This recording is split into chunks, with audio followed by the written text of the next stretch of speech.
Android phone ज़्यादा secure है या आईफोन ज़्यादा सिक्योर है? आई क्लाउड भी हैक हो सकता है। बहुत लोगों के डिवाइस जेल ब्रेक होते हैं। रैट एक ऐसे टूल होता है जिसके थ्रू हैकिंग होती है। एआई यूज़फुल तो लग ही रहा है, पर कितना खतरनाक हो सकता है? ब्लैक मार्केट में होता है फ्रॉड जीपीटी। अब जब वो कोई सुनेगा अपने बच्चे का वॉइस तो वो ऑफकोर्स वो पैसे भेजेगा ही। वॉलेट केवाईसी ऑनलाइन स्कैम किस तरीके से किया जा रहा है? वो केवाईसी अपडेट के चक्कर में वो बोलते हैं कि आपको एक ओटीपी आएगा और वो ओटीपी आपको हमें देना है। वो डिटेल्स आपके मांगेंगे, Aadhaar card number, mobile number, OTP.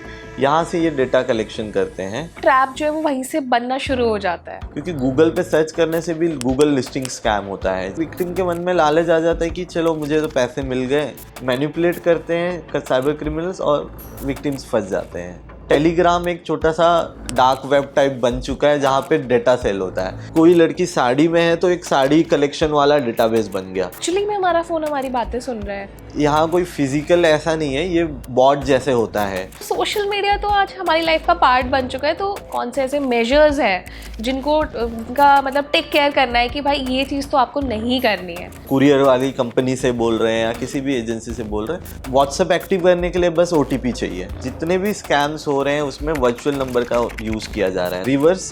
Reverse image search tool इसे कहते हैं।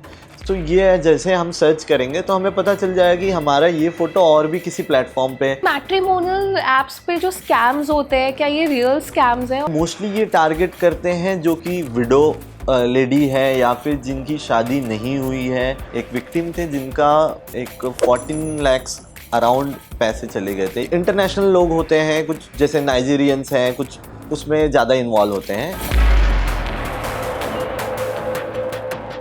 स्मार्टफोन ने हमारी लाइफ को इतना आसान बना दिया है, हर काम हम स्मार्टफोन से करते हैं। शॉपिंग करनी है ऑनलाइन कर लेते हैं, पेमेंट करना है ऑनलाइन कर लेते हैं, शादी के लिए किसी को इनवाइट करना है वो काम भी अब फ़ोन से हो जाता है। तो फ़ोन पे ना हमारी डिपेंडेंसी बहुत हुई है और हमारी लाइफ को आसान भी बहुत बनाया है। लेकिन क्या आप जानते हैं कि यही स्मार्टफोन आपके लिए एक बहुत बड़ी प्रॉब्लम बन सकता है? क्योंकि आजकल आपने ये तो सुना होगा कि भाई मोबाइल हैक हो जाता है, पर्सनल डेटा हैक हो जाता है, लेकिन अब इतने सारे मार्केट में स्कैम्स आ चुके हैं ना कि हम और आप जैसे आम यूजर्स इन ऑनलाइन स्कैम में बहुत आसानी से फंस जाते हैं। अब इसी बीच आप ही देखिए, 2024 एक ऐसा साल था जिसमें भारत में सबसे ज़्यादा ऑनलाइन स्कैम्स किए गए और ज़्यादातर ये स्कैम्स किए गए आपके स्मार्टफोन से। अब इसी बीच सबको ये समझना ज़रूरी है कि अगर हम मोबाइल का इस्तेमाल कर रहे हैं तो उसका यूज़ ठीक तरीके से कैसे करना है ताकि हम ऑनलाइन स्कैम्स में ना फंसे। अब आपको ये भी समझना होगा कि ऑनलाइन स्कैम्स क्या होते हैं, कितने तरीके के स्कैम्स होते हैं। तो ऑनलाइन स्कैम्स को ठीक तरीके से समझने के लिए आज हमारे साथ एक स्पेशल साइबर सिक्योरिटी एक्सपर्ट है, Shubham Singh. Hi Shubham. Hi, hello, welcome to NBT. Thank you.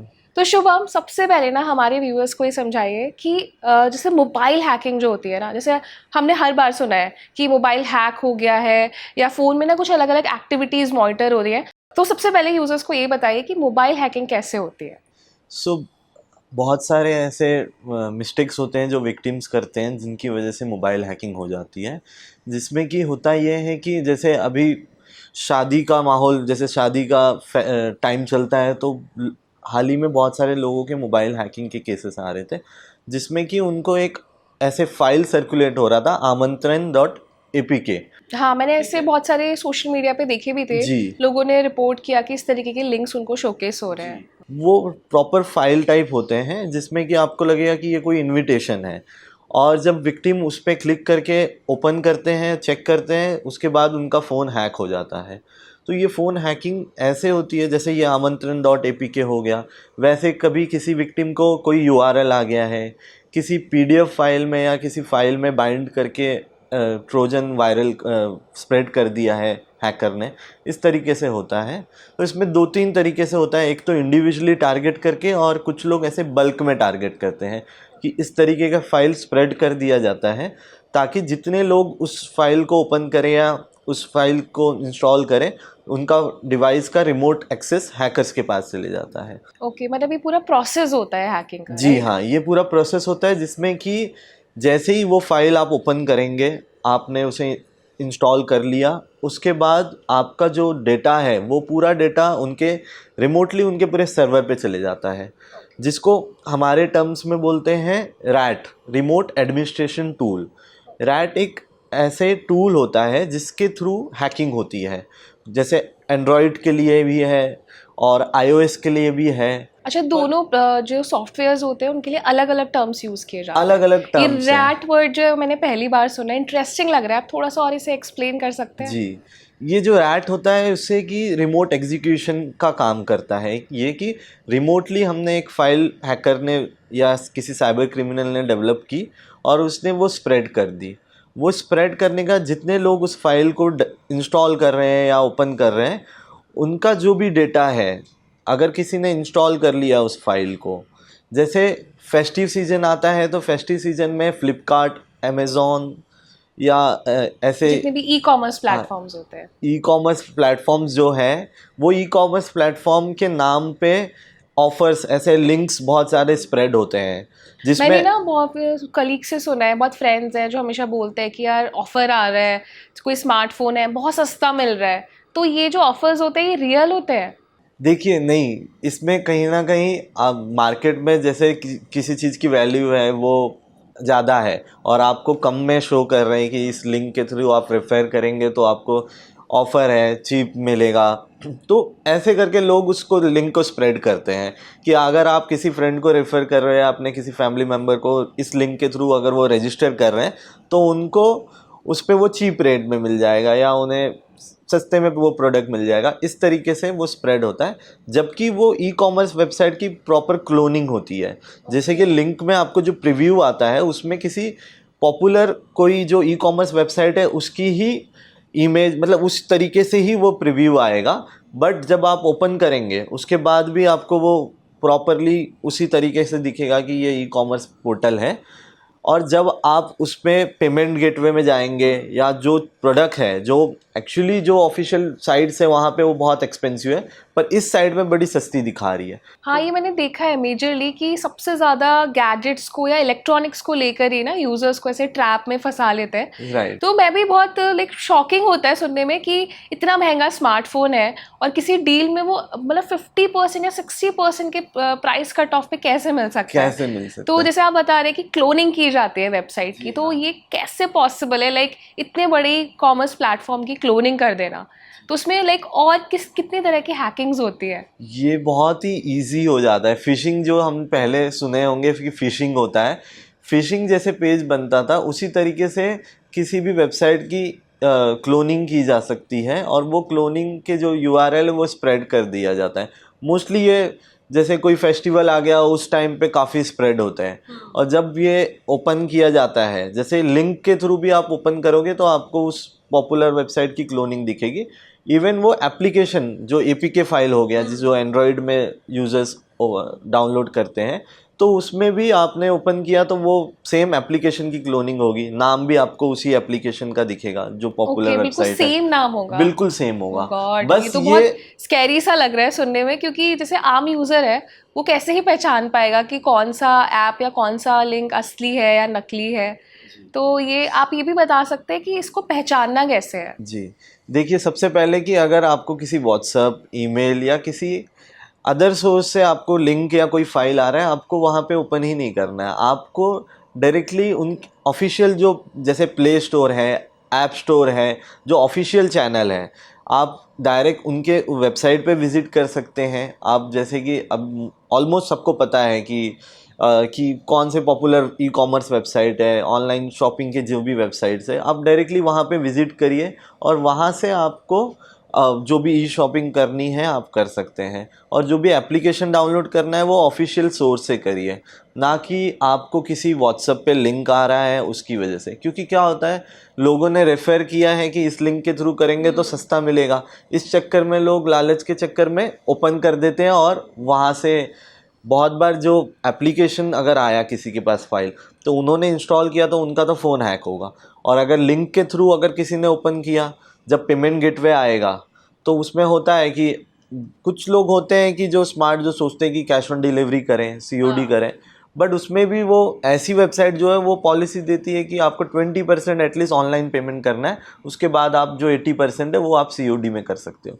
तो जो 20% भी जा रहे हैं 100 लोगों के, वो भी बहुत हायर अमाउंट है। एग्जैक्टली तो ये तो छोटे छोटे बहुत अमाउंट बड़े अमाउंट में पेमेंट चला जाएगा, पेमेंट चले जाता क्योंकि है। मैंने देखा है मोस्टली यूजर्स को ना इसी तरीके से फंसाया जाता है। करेक्ट। तो अभी ना आपने एक टर्म बोला था जैसे कि एंड्रॉयड फ़ोन में अलग तरीके से डिज़ाइन होता है, तो ये भी ना एक डिबेटेबल टॉपिक हो गया है कि क्या एंड्रॉयड फ़ोन ज़्यादा सिक्योर है या आईफोन ज़्यादा सिक्योर है। तो अभी आपके पास जितने भी इंसिडेंट्स आते हैं तो सबसे ज़्यादा ऑनलाइन स्कैम्स कौन से फ़ोन्स पे किए जा रहे हैं? सी देखिए, ऑफ कोर्स एंड्रॉयड में ज़्यादा लूप होल्स हैं। एंड्रॉयड इजी है हैक होना, क्योंकि ऐप्स जो iOS है, iOS में आप डायरेक्ट कोई फाइल्स हैं अगर आप ओपन करेंगे तो वो रेस्ट्रिक्ट करेगा, आपको ऑफिशियल ऐप स्टोर से ही करना है। बट बहुत लोगों के डिवाइस जेल ब्रेक होते हैं। जेल ब्रेक कुछ लोग करते हैं कि सुपर एक्सेस के लिए अपने डिवाइस, या फिर जो iOS के टारगेट होते हैं जो हैकिंग करने के लिए, जैसे कि iCloud पे उनके कुछ डेटा स्टोरेज होते हैं। कुछ लोग पेड सर्विस लेते हैं iOS के, और जो लिमिटेड है 5 GB तो उनको वैसे ही मिलता है। तो जो हैकर्स होते हैं वो ऐसे टारगेट करते हैं कि उनका iCloud अकाउंट हैक हो जाए, ताकि वहाँ से उनको डेटा मिल जाए। आई क्लाउड भी हैक हो सकता है? iCloud भी हैक हो सकता तो है। हम तो जितने भी आईफोन यूजर्स हैं मोस्टली तो यही सोचते थे कि आईफोन तो कभी हैक ही नहीं हो सकता। नहीं, ऐसा नहीं है। देखिए, वो डायरेक्ट फ़ोन पे टारगेट नहीं कर रहे हैं। iCloud एक सेकेंडरी iOS का ही क्लाउड स्टोरेज सर्विस है। अगर वो iCloud के क्रेडेंशियल आपके हैकर्स के पास चले जाएंगे तो वो पूरा डेटा एक्सेस कर सकता है। ओके, मतलब ऐप के थ्रू एक्सेस करना फ़ोन में ज़्यादा इजी है। जी, जैसे कि डायरेक्ट iOS को हैक करना है, तो जैसे रैट है एंड्रॉयड में, वैसे कुछ ऐसे एप्लीकेशन हैं जो iOS हैकिंग में भी यूज़ होते हैं। बट उसके जो वो एडवांस लेवल पे होते हैं, वो इतने इजी नहीं है कि स्प्रेड कर दिया, फाइल ओपन कर दिया तो हो जाएंगे हैक। मतलब आईफोन भी सिक्योर नहीं है, जैसे हम लोग सोचते हैं ना कि भाई एंड्रॉयड नहीं यूज़ करेंगे आईफोन यूज़ कर लेंगे, आईफोन बहुत सिक्योर होता है, हैक नहीं होता है। मतलब वो एक मिथ है, आईफोन भी हैक किया जा सकता है। जा सकता है, ऑफ कोर्स। ओके। सो इसी बीच जैसे अभी आपने बोला कि शादी के टाइम पे बहुत स्कैम्स आते हैं, तो एक बीच में कुछ वेडिंग स्कैम चला था, उसके बारे में आप थोड़ा सा एक्सप्लेन कर सकते हैं? वेडिंग स्कैम्स जैसे कि यही, जैसे कि मैंने बताया कि इनविटेशन इन्होंने स्प्रेड कर दिया, कुछ ऐसे फाइल्स स्प्रेड कर दिए, इवन PDF में और कुछ ऐसे फाइल्स में भी बाइंड किया जा सकता है। ये जो ट्रोजन है, जिसे ट्रोजन बोलते हैं, जो मालवेयर होता है, और ये बाइंड करके स्प्रेड किया जाता है। तो जब भी किसी को ऐसे सस्पिशियस कुछ फाइल्स आ रहे हैं, तो कुछ ऐसे पोर्टल्स हैं जहाँ पे वो विज़िट करके स्कैन कर सकते हैं उस URL को या फिर उस फाइल को। बहुत कॉमन है, virustotal.com करके एक ऑनलाइन पोर्टल है, जो कि ऐसे जैसे हम एंटीवायरस और मालवेयर एप्लीकेशन अपने डिवाइस में रखते हैं, वैसे आप ऑनलाइन किसी फाइल को आपको स्कैन करना है या किसी URL को करना है तो आप कर सकते हैं उस पर। ओके। सो जब वेडिंग की बात आई है ना, अब इसी बीच बात कर लेते हैं, मैट्रिमोनियल ऐप्स आजकल बहुत ट्रेंड में है, मोस्टली लोग इसका इस्तेमाल करते हैं। मैंने मेरे घर में भी देखा है, मेरे पेरेंट्स भी यूज़ करते हैं, इवन हमारे जो फैमिली मेम्बर्स हैं, कलीग्स हैं। तो ये मैट्रिमोनियल ऐप्स पे जो स्कैम्स होते हैं, क्या ये रियल स्कैम्स हैं? और आजकल मैं देख रही हूँ बहुत कॉमन हो चुके हैं। जी हाँ, मैट्रिमोनियल स्कैम्स पे मैंने काम किया है पर्सनली। एक विक्टिम थे जिनका एक 14 lakhs अराउंड पैसे चले गए थे ये स्कैम में। 14 lakhs? जी हाँ, तो ये मुंबई की विक्टिम थी। और मैट्रिमोनियल स्कैम और डेटिंग स्कैम में बहुत, इसमें भी कैटेगराइज है, अलग अलग तरीके से साइबर क्रिमिनल्स अपडेट होते हैं और अलग अलग तरीका ढूंढते हैं स्कैम करने के। तो वो करते हैं ऐसे ही कि जितने भी मैट्रिमोनियल साइट्स हैं या कुछ डेटिंग एप्लीकेशन है, वहाँ पे अपनी एक फेक आइडेंटिटी बनाते हैं, और वो अपने आप की अपनी आइडेंटिटी ऐसे दिखाते हैं कि वो NRI है या किसी बाहर की कंट्री में सेटल है। अपना अच्छा प्रोफाइल दिखाते हैं, इंजीनियर या कोई डॉक्टर है, उस तरीके से। देखा है मैंने। और उसके बाद ऐसा होता है कि जब वो किसी के साथ उनकी मैचिंग होती है, उनके साथ कम्युनिकेशन करना स्टार्ट करते हैं, और फिर वो नंबर शेयर करते हैं, अपना एक इंटरनेशनल नंबर, व्हाट्सएप नंबर, और फिर इनका कम्युनिकेशन होता है। क्योंकि ये पूरी एक सिंडिकेट है जो मैट्रिमोनियल स्कैम है, उसमें हर एक जो साइबर क्रिमिनल है उनका टास्क है कि सोशल मीडिया पे कम्युनिकेशन करने का इस पर्सन का टास्क है, बाद में वॉइस कॉल पे जो बात कर रहा है क्योंकि उसकी फ्लुएंट इंग्लिश, और ये कुछ इंटरनेशनल लोग होते हैं, कुछ जैसे नाइजीरियंस हैं, कुछ उसमें ज़्यादा इन्वॉल्व होते हैं। जो हमारा पर्सनल केस था उसमें हमने मुंबई में जो एफआईआर रजिस्टर हुआ था और हमने दिल्ली से ही अरेस्ट किए थे टीम के साथ। दिल्ली में कुछ ऐसे स्पेसिफिक जगह है जहाँ से हमने उनको अरेस्ट किया था इस स्कैम में। तो उसमें होता ये है कि इन्होंने इनका कम्युनिकेशन स्टार्ट हो गया, ये काफ़ी पेशेंसली काफ़ी मैनिपुलेट करते हैं, मैनिपुलेट इन द सेंस कि ट्रस्ट गेन कर लेते हैं क्योंकि इनका डेली बेसिस पे कम्युनिकेशन हो रहा है। आई थिंक जितने भी ऑनलाइन स्कैम्स होते हैं मेजरली वो यही होता है, या तो वो यूज़र को डराते हैं या फिर वो ट्रस्ट जीत लेते हैं। ट्रस्ट जीत तो ये लेते जो मैट्रिमोनियल वाला है और डेटिंग एप्स आप यूज़ कर रहे हैं ना, तो जैसे शुभम हमें बता रहे हैं कि भाई थोड़ा अलर्ट रहिए, एकदम इसमें फंस मत जाइए दूसरी प्रोफाइल में। और मेजरली जैसे आपने मेंशन किया ना इंटरनेशनल नंबर्स, तो व्हाट्सएप पे भी कुछ टाइम पहले इवन हमारे जो नॉर्मल फ़ोन्स होते हैं उस पर भी इंटरनेशनल नंबर से बहुत कॉल्स आते हैं। करेक्ट। तो ये कैसे आते हैं कॉल्स? अभी कुछ ऐसे एप्लीकेशन है जो ये इंटरनेशनल नंबर्स होते हैं, इसे वर्चुअल नंबर बोलते हैं। और ये जो कॉलिंग होती है उसे वीओआईपी कॉलिंग बोलते हैं, वॉइस ओवर आईपी। जैसे कि हमारा व्हाट्सअप कॉलिंग हो गया, कुछ ऐसे एप्लीकेशन के थ्रू जो कॉलिंग होती है वो इंटरनेट कॉलिंग हो गई। तो अब कुछ ऐसे एप्लीकेशन अवेलेबल हैं मार्केट में जहाँ से कि लिस्ट ऑफ नंबर उन्हें मिलता है इंटरनेशनल, बस व्हाट्सएप एक्टिव करने के लिए बस ओटीपी चाहिए। तो उस एप्लीकेशन पे एक ओटीपी आता है, जैसे कि XYZ एप्लीकेशन है जहाँ पे लिस्ट ऑफ नंबर मिलेगा आपको, उनकी कुछ पेड सर्विस भी है कुछ फ्री भी है। तो आपने XYZ एक US का नंबर चूज़ कर लिया, वो चूज़ करने बाद आपने एंटर कर लिया व्हाट्सएप पे और फिर ओटीपी जनरेट होगा उस एप्लीकेशन में। जैसे ही आपने ओटीपी वेरीफाई किया वो व्हाट्सएप एक्टिव हो जाएगा।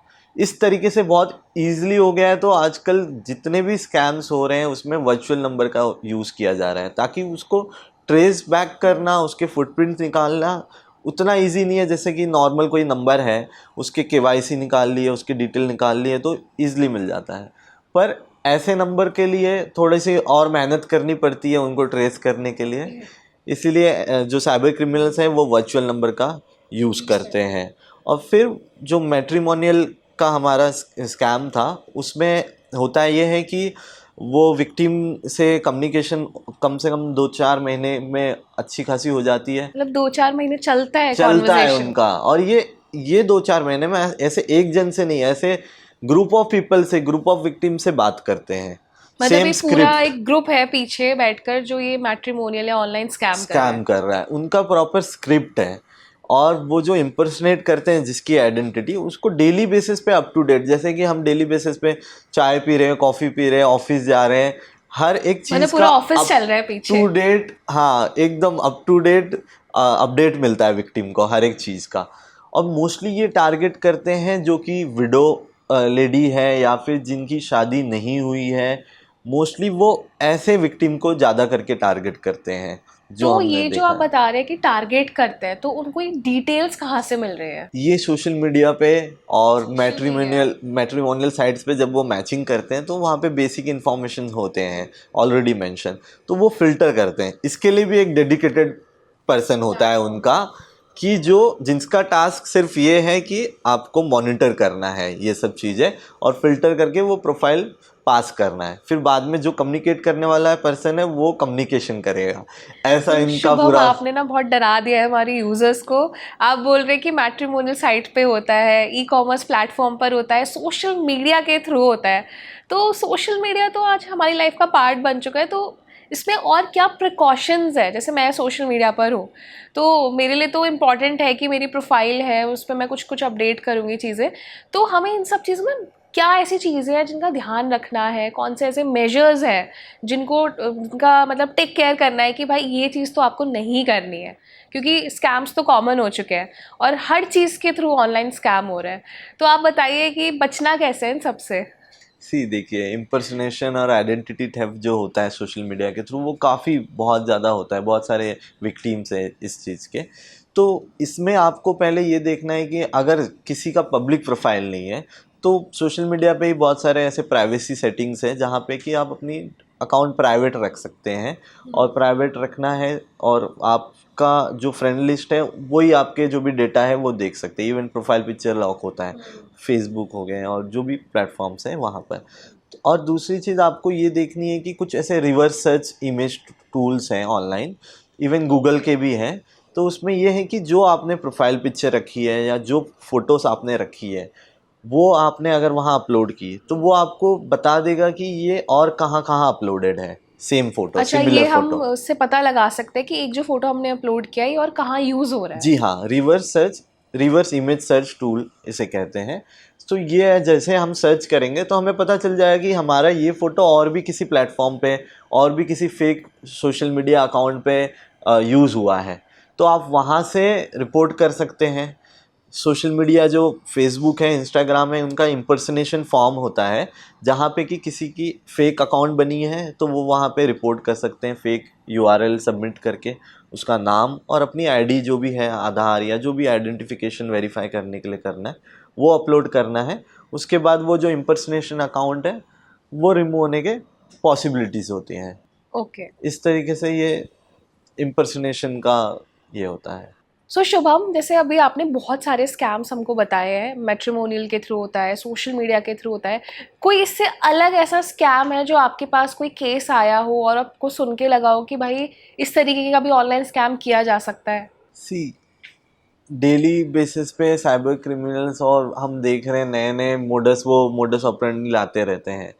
इवन ये मैट्रिमोनियल स्कैम में भी आगे बहुत ज़्यादा चीज़ें वो इन्वॉल्व करते हैं और फिर इस तरीके से आप मतलब जो ये स्कैम होता है उसमें आगे स्टेप बाय स्टेप और इन्वॉल्व करते जाते हैं, विक्टिम को फंसाते जाते हैं उस चीज़ में। जैसे हाल ही में डिजिटल अरेस्ट चल रहा है और ऐसे मल्टीपल स्कैम्स हैं, इन्वेस्टमेंट ट्रेडिंग स्कैम्स हो गए। ये सब भी स्कैम्स बहुत कॉम्प्लिकेटेड होते हैं क्योंकि इसे अब ये जो साइबर क्रिमिनल्स है वो फुल प्रूफ पहले होता था कि किसी जो बैंक अकाउंट यूज़ हो रहा है, जो मोबाइल नंबर्स यूज़ हो रहे हैं, सिम कार्ड यूज़ हो रहा है, उसके थ्रू ही ईज़िली ट्रेस कर लिया जाता था। अब ऐसा नहीं हो रहा है। अब ये जितनी भी चीज़ें यूज़ की जा रही है वो उनसे लिंक होती ही नहीं है साइबर क्रिमिनल से। इस वजह से उनको ट्रेस बैक करना और कॉम्प्लिकेटेड हो जाता है। तो ये हर केस में हर एक साइबर क्राइम के जो भी क्राइम है उसमें वो यूज़ कर रहे हैं ऐसे। ओके। तो इसी बीच ना अभी मैंने थोड़े टाइम पहले सुना एक वॉलेट केवाईसी फ्रॉड स्कैम होता है। तो जैसे हम ऑनलाइन यूपीआई प्लेटफॉर्म्स का यूज़ करते हैं और वो हमारी लाइफ का एक पार्ट बन चुके हैं। कैश रखना तो आई थिंक लोग भूल ही गए हैं। तो हमारी डिपेंडेंसी है इन ऐप्स पर। तो वही उसमें जो वॉलेट वर्ड है वहीं से जनरेट हुआ है। आई थिंक जितने भी यूपीआई ऐप्स हैं हम सब उसमें वॉलेट का इस्तेमाल करते हैं। तो ये वॉलेट केवाईसी ऑनलाइन स्कैम किस तरीके से किया जा रहा है? जी, देखिए आजकल हम जितने भी यूपीआई पेमेंट गेटवेज़ हैं तो उसमें मल्टीपल एप्लीकेशन कंपनी है जो हम यूज़ करते हैं कॉमन। मोस्टली एक साथ बहुत सारे 2-3 एप्लीकेशन यूज़ करते हैं यूपीआई के। तो इसमें होता ये है कि विक्टिम को कॉल आता है कि एग्जीक्यूटिव की तरफ से कि हम XYZ कंपनी की तरफ से बोल रहे हैं, जो भी वो एप्लीकेशन यूज़ कर रहा है क्योंकि कॉमन 2-4 ही है, ठीक है। तो उस नाम से आता है कि हम XYZ कंपनी से बोल रहे हैं और आपका जो वॉलेट है उसको होल्ड कर दिया जाएगा क्योंकि आपका केवाईसी अपडेटेड नहीं है। आपका केवाईसी अपडेटेड नहीं है, ये हम अपने सिस्टम में देख पा रहे हैं। सो मैम या सर, आपका ये सो एंड सो नंबर है और सो एंड सो आपका नाम पे रजिस्टर है। उनके पास ऑलरेडी बेसिक डिटेल्स होते हैं और उस तरीके से वो कन्वेंस कर लेते हैं विक्टिम को कि हाँ चलो। ऐसा हो जाता है कि बहुत सारे लोग हैं जिनका डे टू डे बेसिस पे ट्रांजेक्शन करना है, बहुत सारे बिजनेसेस हैं, तो वो डर जाते हैं कि ये मेरा अमाउंट होल्ड वॉलेट होल्ड हो जाएगा या वो बंद हो जाएगा, तो फिर मैं कैसे करूँगा अपना जो भी काम है। उस चक्कर में वो उस एग्जीक्यूटिव से कम्युनिकेशन करने लगता है कि कैसे हमें अपडेट करना है केवाईसी। और वो केवाईसी अपडेट के चक्कर में वो बोलते हैं कि आपको एक ओटीपी आएगा और वो ओटीपी आपको हमें देना है। उसके बाद आप एक्सेस मतलब आपका जो केवाईसी है वो with in few hours verify हो जाएगा। दूसरी चीज़ वो ऐसे भी करते हैं कि वो बोलेंगे हम एक सपोर्ट हमारा एप्लीकेशन है वो आपको भेज रहे हैं, आप उसमें लॉगिन करिए और हम रिमोट मतलब हम आपका ये जो भी इशू है वो फिक्स कर देंगे। ठीक है, जो भी केवाईसी अपडेट है या जो भी प्रॉब्लम है वो। सो जैसे अभी आप बता रहे हैं ना, तो ऐसा लग रहा है बहुत बड़ा प्रोसेस है ये। तो मैंने देखा है जैसे केवाईसी स्कैम के ना सबसे ज़्यादा जो प्रॉब्लम होती है वो होती है एसएमएस बहुत आते हैं। जैसे मेरे पास एसएमएस आते हैं तो मोस्टली एसएमएस में यही बोलते हैं कि आपके बैंक का केवाईसी कंप्लीट नहीं है, आपके वॉलेट का केवाईसी कंप्लीट नहीं है, और मोस्टली कॉलिंग के थ्रू भी किए जाते हैं। तो अब इन एसएमएस और कॉलिंग स्कैम से बचना कैसे है? देखिए सबसे पहले कि ये कि जो फ्रॉडस्टर होते हैं वो ऐसे फेक मैसेज भी स्प्रेड करते हैं, चाहे किसी बैंक के नाम से हो या फिर किसी टेलीकॉम कंपनी के नाम से हो। तो ये होता है कि विक्टिम देखते हैं कि हाँ उनका केवाईसी अपडेट नहीं है, इस लिंक पे क्लिक करो तो आप केवाईसी अपडेट कर सकते हो। तो वो लिंक पे क्लिक करने के बाद रिडायरेक्ट होंगे एक फ़ेक पोर्टल पे। यहाँ भी फ़िशिंग का यूज़ किया जाता है कि वो किसी बैंक का पोर्टल लगेगा या फिर किसी टेलीकॉम कंपनी के पोर्टल लगेगा। वहाँ पे वो डिटेल्स आपके मांगेंगे, Aadhaar card number, mobile number, OTP. यहाँ से ये डेटा कलेक्शन करते हैं और इस तरीके से ये स्कैम होता है। तो इसमें आप जो भी विक्टिम है उनको ध्यान ये रखना है कि आपको कभी भी उनके ऑफिशियल, जैसे आप विक्टिम को पता है कि उसके कौन से बैंक, उसका बैंक अकाउंट है, तो वो डायरेक्ट उसके ऑफिशियल वेबसाइट पे जाके उसके कस्टमर केयर से अप्रोच करें, उसके हेल्पलाइन पे करें, ना कि इवन गूगल पे सर्च करके करें।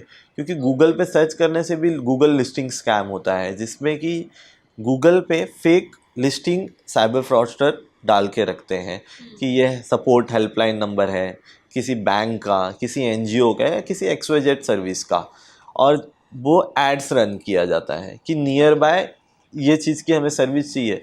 तो जो एक्चुअली है लिस्टिंग वो टॉप पे नहीं दिखेगी, पर जो फ्रॉडस्टर की है वो दिखेगी, क्योंकि वो ऐड रन है उस स्पेसिफिक लिस्टिंग पे। विक्टिम को लगता है कि ठीक है हमने सही अप्रोच किया है, वो कॉल करते हैं, या तो वो कॉल पिक होगा या तो आपको एक XYZ नंबर से कॉल आएगा कि सर हम XYZ कंपनी से बोल रहे हैं, आपने हमें कांटेक्ट किया था, आपका जो भी क्वेरी है आप बताइए। तो विक्टिम को लगता है हाँ यार मैंने तो अप्रोच किया था, तो सही है, सही चैनल से मुझे कॉल आ रहा है। ओके, तो मतलब हमें अवॉइड करना है कि गूगल पे भी हम सर्च ना करें। ना करें। देखिए आपको जो भी जहाँ भी अप्रोच करना है उसके ऑफिशियल चैनल पे करें। कोई भी एप्लीकेशन डाउनलोड करना है तो जो ऑफिशियल है प्ले स्टोर, ऐप स्टोर, वहाँ से करें। या आपको जानकारी है कि ये ऑफिशियल वेबसाइट है तो उस पर विजिट करके उसके कस्टमर केयर या उसके ईमेल पे ही कोऑर्डिनेशन करें।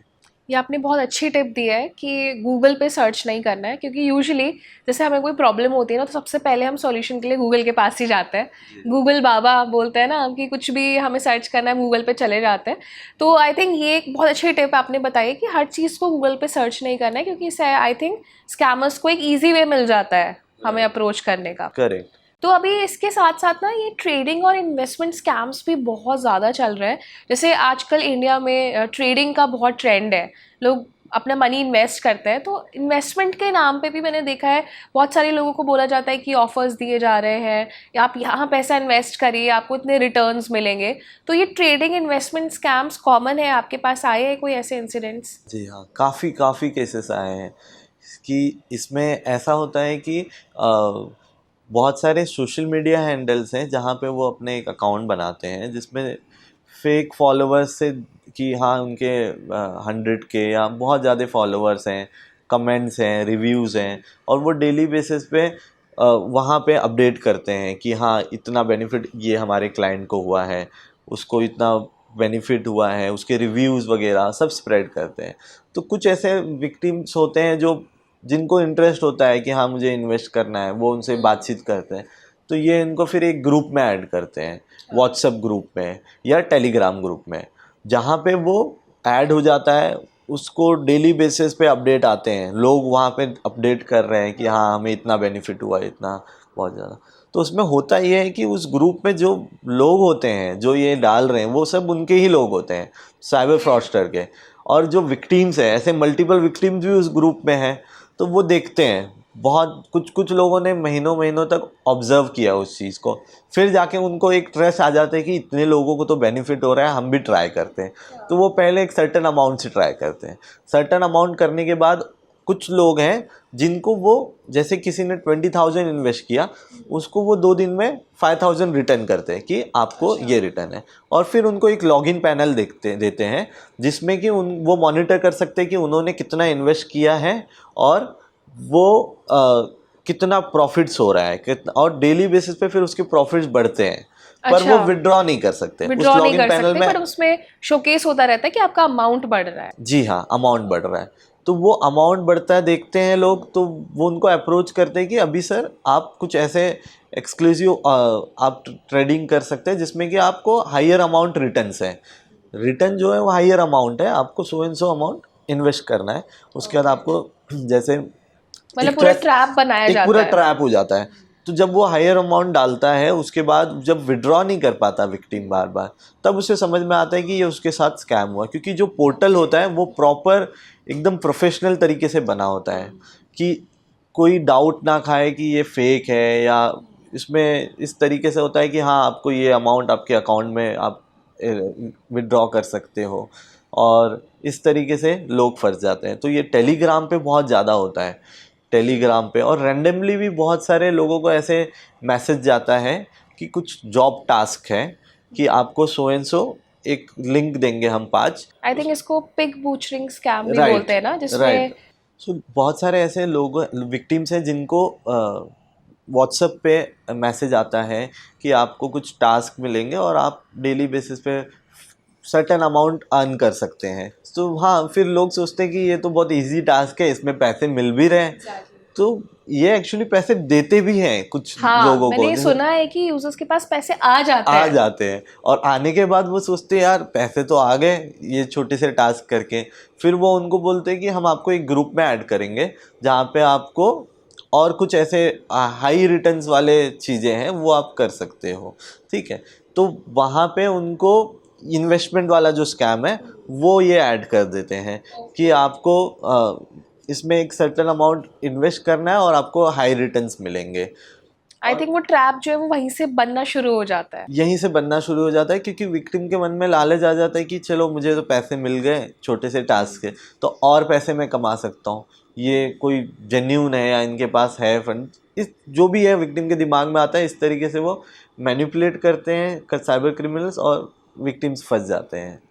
ओके, सो ये जितने भी साइबर क्रिमिनल्स होते हैं या जितने भी यूज़र्स के अकाउंट से पैसा डेबिट होता है, तो इसका सोल्यूशन है, मतलब मान लीजिए मेरे साथ कोई ऑनलाइन स्कैम हो जाता है, मैं किसी स्कैम में फंस जाती हूँ, तो मैं किससे हेल्प मांगूंगी, मतलब मेरा नेक्स्ट स्टेप क्या होना चाहिए? देखिए, सबसे पहले आपको फाइनेंशियल फ्रॉड जो हेल्पलाइन है उस पर अप्रोच करना है, जो 1930 फाइनेंशियल फ्रॉड हेल्पलाइन इसीलिए बनाया गया है कि एक गोल्डन आवर बोलते हैं जब किसी के साथ फ्रॉड हो जाए, तो एक 30 मिनट्स के अंदर ही, अगर आप विद इन 30 मिनट्स के अंदर आप तुरंत अप्रोच कर रहे हैं, तो जैसे विक्टिम कॉल करेगा 1930 पे, तो उन्हें उनका नाम और जो भी डिस्क्रिप्शन देना है प्लस ट्रांजैक्शन आईडी, जिस भी मोड से उन्होंने ट्रांजैक्शन किया है उसके इन्फॉर्मेशन देना है।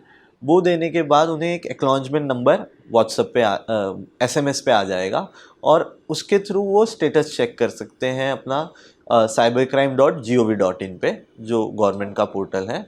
और वो नियरेस्ट जो साइबर सेल है या नियरेस्ट जो पुलिस स्टेशन है वहाँ पे भी विजिट कर सकते हैं उस एक्नॉलेजमेंट नंबर के साथ। इससे होता ये है कि जैसे 1930 पे अप्रोच किया जाता है तो जो टीम है वो फ्रीज़ कर देती है, जिस अकाउंट में ये अमाउंट गए हैं उस अकाउंट को होल्ड कर देते हैं, और होल्ड होने से जो भी पैसा है वो रुक जाता है। और बहुत बार क्या होता है कि कुछ बड़े अमाउंट है वो तुरंत विड्रॉ नहीं कर सकते, तो वो आगे ट्रांजैक्शन कर देते हैं लेयर टू लेयर। तो अब जो अपनी जो गवर्नमेंट की टीम है वो लेयर टू लेयर अकाउंट जितने भी आगे तक गए हैं, चाहे वो 10 अकाउंट तक गए या 15 अकाउंट तक भी गए, तो वो सबको फ्रीज कर देंगे, वो पैसा जहाँ जहाँ ये रोलिंग हुआ है वहाँ तक। तो इसमें यह है कि आपको इमीडिएटली 1930 पे अप्रोच करना है, क्योंकि आप अगर विजिट करने जाओगे या ऑनलाइन कंप्लेन बहुत ज़्यादा उसमें टाइम कंज्यूम चले हो जाएगा, और जाएगा, आई थिंक साइबर क्रिमिनल्स को टाइम भी मिल जाएगा कि वो आपके अकाउंट से इजीली पैसे पैसे निकाल लें। निकाल ले। तो ये शुभम ने बहुत अच्छे हैक बताया है, टिप दी है। आप जो नंबर मेंशन किया है उन्होंने, उस नंबर पर आप हेल्पलाइन नंबर डायल कर सकते हैं, और वेबसाइट जो मेंशन की है वहाँ विजिट कर सकते हैं, और मेक श्योर करें कि आपके साथ कभी भी ऐसा ऑनलाइन स्कैम होता है तो आप तुरंत एक्शन लें, मतलब आप वेट ना करें कि आपको कहीं विजिट करना है। और इसके साथ ही जैसे आपने अभी हैक्स जो बताए हैं ना कि नंबर डायल करना है और ये सब करना है, तो अब इसके अलावा बहुत सारे यूज़र्स मैंने देखा है ना कि कॉल्स जब आते हैं उनके पास तो वो कॉल्स रिसीव कर लेते हैं। अब उसमें ये भी बहुत डिफ़िकल्टी हो जाती है पहचानने में कि जैसे मेरे पास दिन में बहुत सारे बैंकिंग कॉल्स आते हैं, मार्केटिंग कॉल्स आते हैं, तो ये जो कॉलिंग के थ्रू स्कैम्स किए जा रहे हैं ना, ये कैसे मेक श्योर करना है और इससे कैसे बचना है वो भी प्लीज़ बताइए। अभी पहले तो ऐसा होता था कि कॉल इन पर्सन, जैसे बैंक या किसी कंपनी के नाम से कॉल आता था कि हम, और वहाँ पे कोई इंसान रहेगा जो बात करेगा कि हाँ सो एंड सो एजेंसी से मैं बात कर रहा हूँ और हमें ऐसा ऐसा इंफॉर्मेशन चाहिए या जो भी है वो कोशिश करेगा और इन्फॉर्मेशन गैदर करने की। अब होता है कि IVR कॉलिंग होती है, इंटरैक्टिव वॉइस रिस्पॉन्स, जिसमें कि आपको कॉल आएगा, जैसे डिजिटल अरेस्ट में होता है मोस्टली कि IVR कॉलिंग के थ्रू आएगा कि हम लॉ इन्फोर्समेंट एजेंसी की तरफ से बोल रहे हैं या ट्राई की तरफ से बोल रहे हैं और आपका कुछ ऐसे इन्वॉल्वमेंट है किसी ड्रग या किसी नारकोटिक सब्सटेंस और हमें इंक्वायरी करनी है, तो आप आगे के प्रोसीड के लिए 9 या 0 दबाइए। और ऐसे कॉल में लोग ज़्यादा फंस जाते हैं क्योंकि उसमें लगता है कि यार ये तो किसी, क्योंकि जो उनका IVR वॉइस होता है वो बहुत ही प्रोफेशनल तरीके से है, जैसे किसी गवर्नमेंट हेल्पलाइन है उसी तरीके का है। तो वो जो विक्टिम है वो उसको कोऑर्डिनेशन करता है उस तरीके से, जैसे ही उसने नंबर प्रेस किया फिर वो रीडायरेक्ट होता है कॉल। रीडायरेक्ट होने के बाद जो भी पर्सन है वो बात करता है कि हाँ मैं XYZ एजेंसी से बोल रहा हूँ। तो इस तरीके से चाहे कॉल आए, चाहे आपको डायरेक्ट किसी एजेंसी के नाम से कॉल आए, तो आपको पहले वेरीफाई करना है कि आई थिंक कॉलिंग में फंसाना या कॉल स्कैम्स में इजीली लोग ट्रैप भी हो जाते हैं। जी। अब कॉलर ID ऐप सबके पास है, बेसिक ट्रू कॉलर हो गए और ऐसे बहुत सारे रोबो किलर, ऐसे कुछ एप्लीकेशन है जिसमें कि आप देख सकते हैं कि ये जो कॉल्स आ रहे हैं, क्योंकि ये जो ऐसे कॉल्स होते हैं वो ऑलरेडी स्पैम मार्क या स्पैम लिस्टेड नंबर ही होते हैं, क्योंकि ये जब कंपनी के नाम नंबर्स या वर्चुअल नंबर्स के लिस्ट उस तरीके से सॉफ्टवेयर के थ्रू कॉलिंग होती है इसकी, तो वो आप कॉलर ID एप्लीकेशन पे देख सकते हैं और ऐसे कॉल को फिर एंटरटेन ही नहीं करना है। और अगर आपको वो बोल भी रहा है कि हम XYZ किसी कुरियर वाली कंपनी से बोल रहे हैं या किसी भी एजेंसी से बोल रहे हैं, तो आपको उसके ऑफिशियल चैनल पे जाके वेरीफाई करना है। आप डायरेक्ट अप्रोच कर सकते हैं, आप बोल सकते हैं कि हम डायरेक्ट उनके कस्टमर केयर या हेल्पलाइन पे अप्रोच करेंगे और फिर हम अपडेट ले लेंगे जो भी है। शुभम, आजकल ना एक वर्ड चला है डेटा माइनिंग वर्ड, तो मैं तो नहीं समझती हूँ डेटा माइनिंग क्या है। आई थिंक बहुत से यूज़र्स को भी नहीं पता होगा, तो आप बता सकते हैं कि डेटा माइनिंग क्या है और इससे भी कैसे बचना है। जी, डेटा माइनिंग मतलब कि जो ये पूरा साइबर क्राइम और ये पूरा जो सिंडिकेट चलता है ये पूरा डेटाबेस पे ही चलता है। कलेक्टिवली ये डेटाबेस कहाँ कहाँ से कलेक्ट करते हैं, एक एग्जांपल बताता हूँ मैं कि कुछ ऐसे फेक मैट्रिमोनियल और डेटिंग एप्लीकेशन होते हैं। वो क्या करते हैं, उनको डेटा बेचा जाता है। जैसे टेलीग्राम को उन्होंने एक छोटा सा मार्केट बना दिया है, जैसे पहले डार्क वेब सुना होगा, डार्क मार्केट, डार्क वेब, वैसे ही अब टेलीग्राम एक छोटा सा डार्क वेब टाइप बन चुका है जहाँ पे डेटा सेल होता है। और डेटा सेल ऐसा होता है कि उस विक्टिम को भी नहीं पता कि उसका फ़ोटो कहाँ पे मिसयूज़ हो रहा है।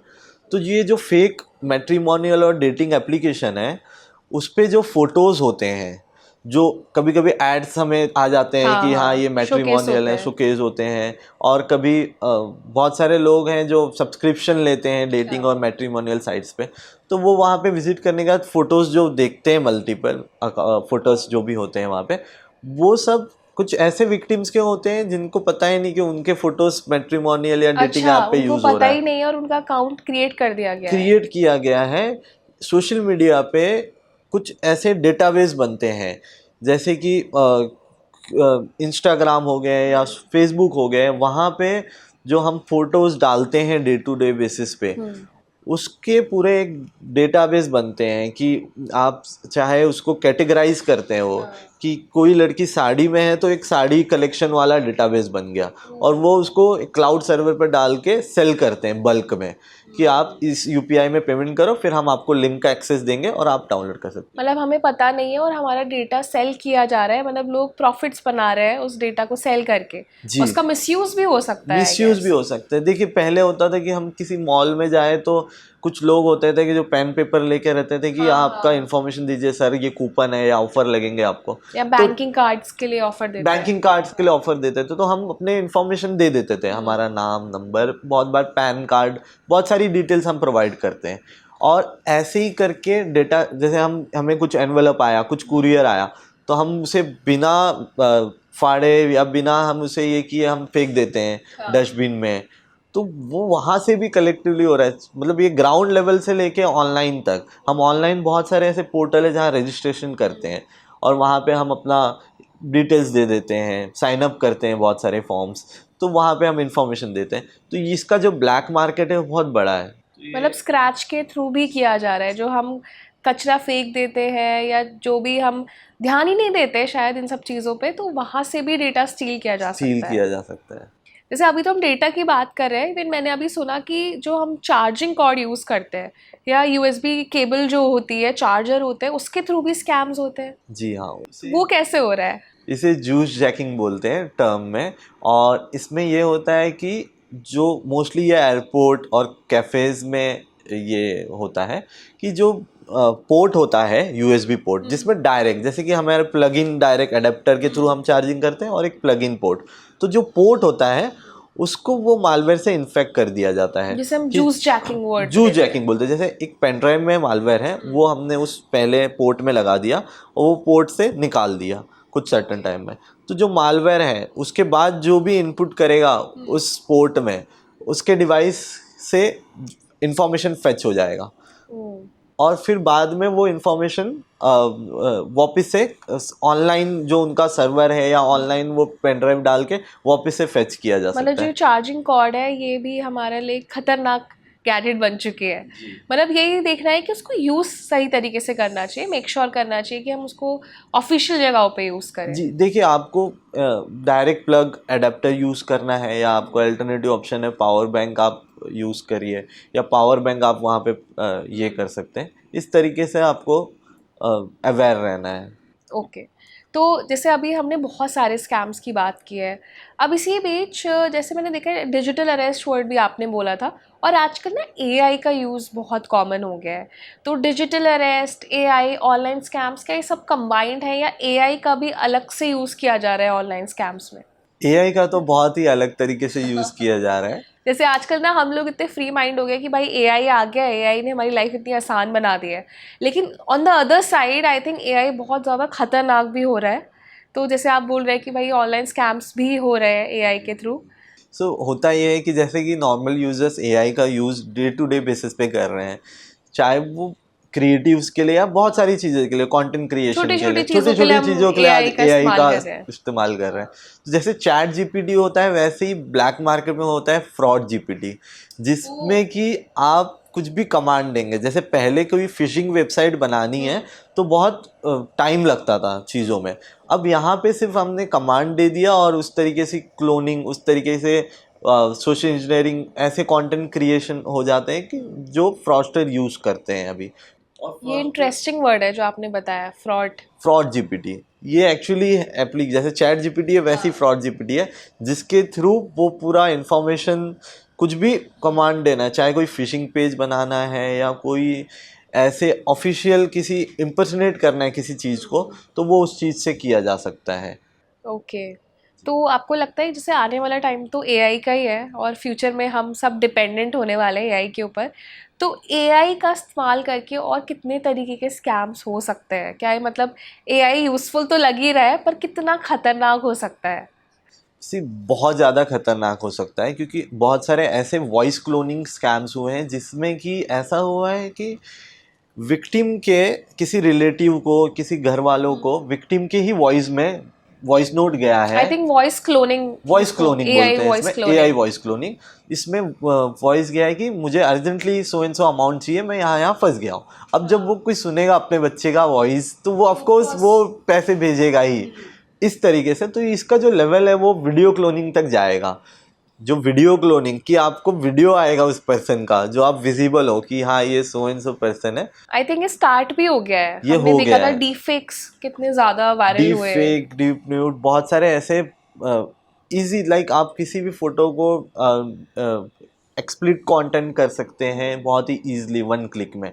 इस तरीके से वो फोटो मॉर्फिंग, पहले होता था कि फोटोशॉप टूल यूज़ करके वो प्रॉपर उसको ये करना, अब वन क्लिक में हो जा रहा है चीज़ें एआई के थ्रू, कि आपने किसी भी फोटो को सबमिट कर दिया, उसमें इतने सारे चेंजेस आ गए। एग्जैक्टली। तो अभी जो हमने बात की है मोस्टली जो स्कैम्स किए जा रहे हैं फ़ोन से किए जा रहे हैं। अब फ़ोन्स के बाद ना सबसे ज़्यादा हम लैपटॉप का इस्तेमाल करते हैं, क्योंकि आजकल सब लोग लैपटॉप पर काम कर रहे हैं।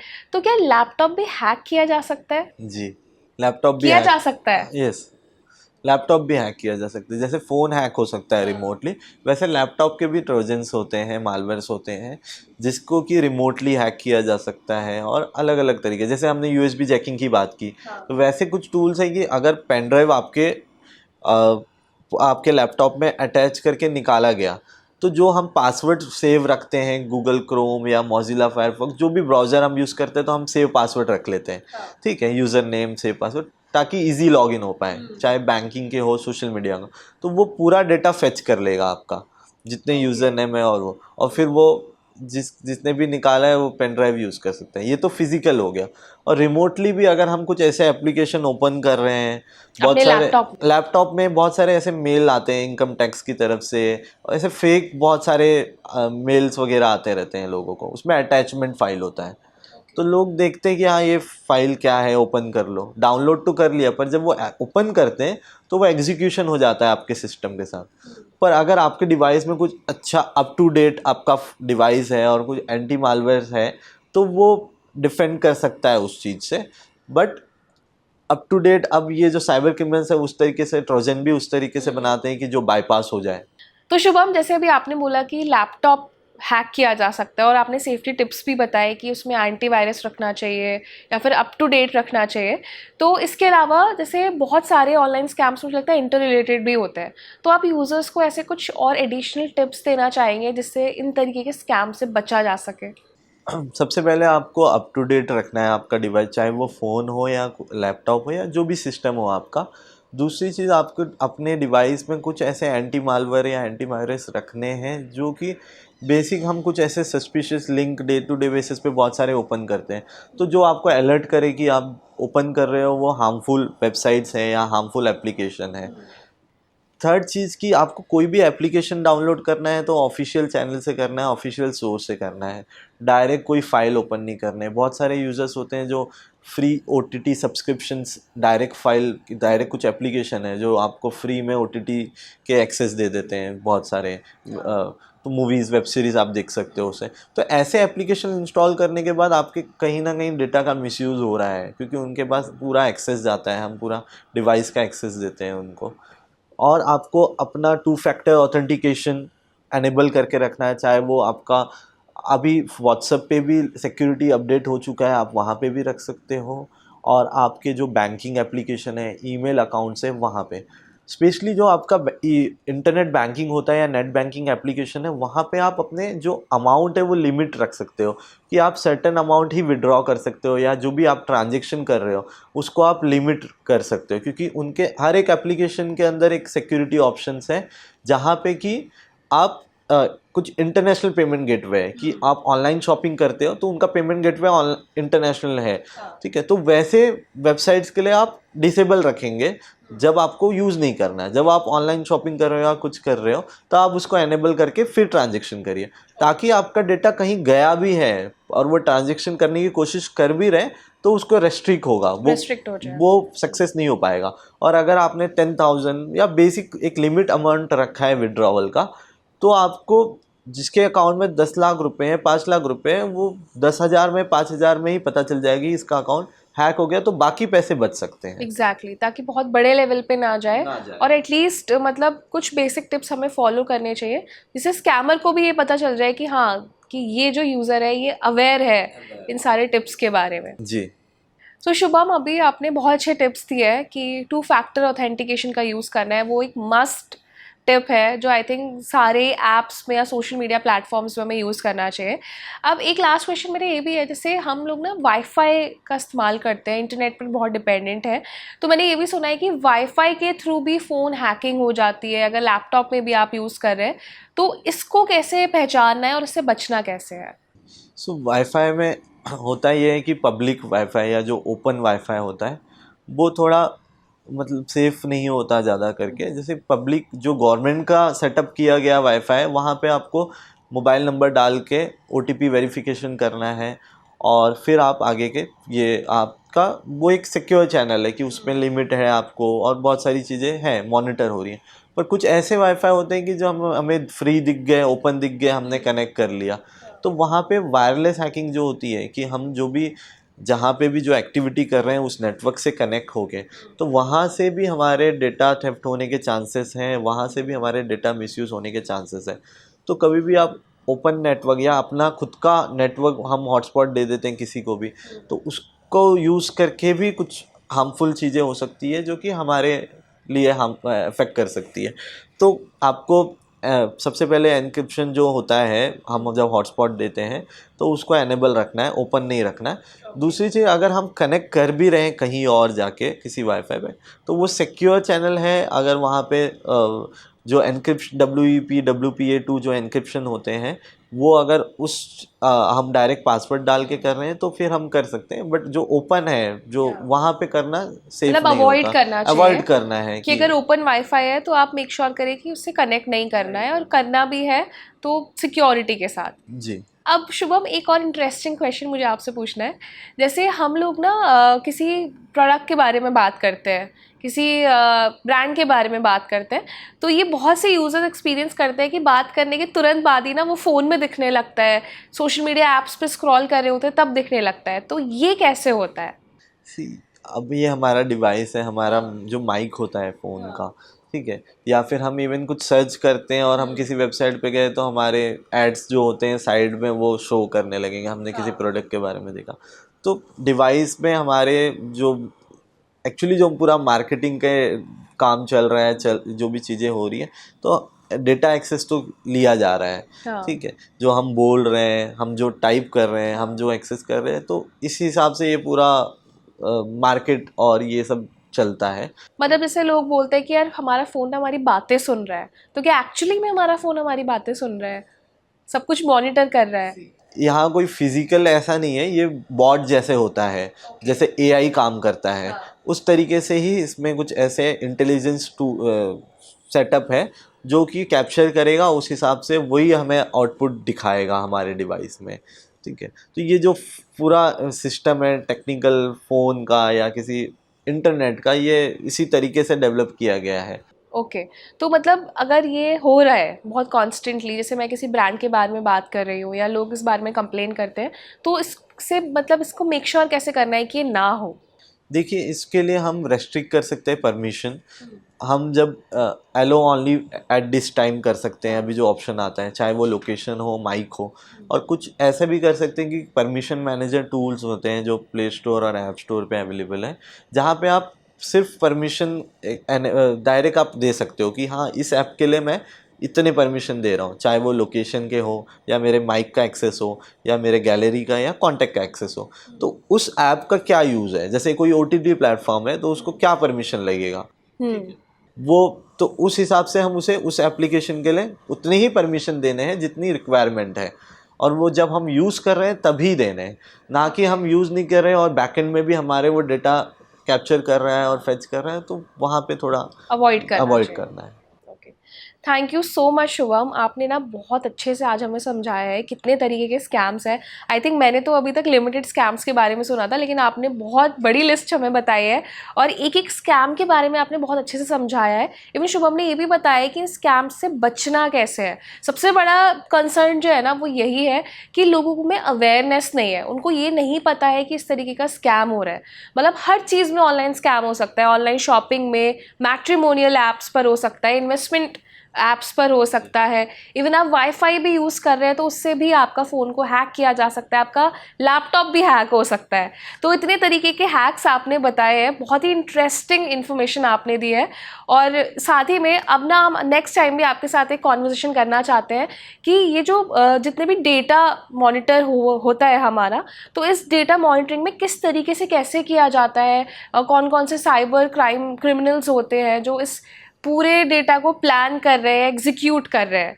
तो इसी के साथ जो आज शुभम ने हमें इन्फॉर्मेशन दी है, टिप्स दिए हैं आप सभी यूज़र्स को कि अपना 2 फैक्टर ऑथेंटिकेशन ऑन रखें, सोशल मीडिया का जब भी इस्तेमाल करते हैं तो अपनी प्रोफाइल्स को प्राइवेट करके रखें, और बहुत सारे जो टिप्स शुभम ने आपके साथ शेयर किए हैं उन सभी टिप्स को आप ज़रूर फॉलो करें। Thank you so much Shubham. हम ना आपके लिए ऐसे ही और बहुत इंटरेस्टिंग पॉडकास्ट लेकर आएंगे, साइबर क्राइम के बारे में बात करेंगे। इवन हमने अपने चैनल पे एक डिजिटल अरेस्ट को लेकर एक पॉडकास्ट लाइव किया है, वो पॉडकास्ट हमारा ज़रूर स्ट्रीम करिएगा। और इसके अलावा अगर आपको लगता है कि साइबर क्राइम से रिलेटेड कोई ऐसा टॉपिक है जिसके बारे में आप जानना चाहते हैं, जिसके बारे में ज़्यादा लोगों में अवेयरनेस होनी चाहिए, तो उसके बारे में हमें कॉमेंट सेक्शन में ज़रूर बताएं। ये सेशन आपको अच्छा लगा है तो इसे लाइक ज़रूर करें, और नेक्स्ट सेशन हम आपके लिए जल्दी लेकर आएंगे, तो उसके लिए जाते जाते हमारे चैनल को सब्सक्राइब ज़रूर कर दें।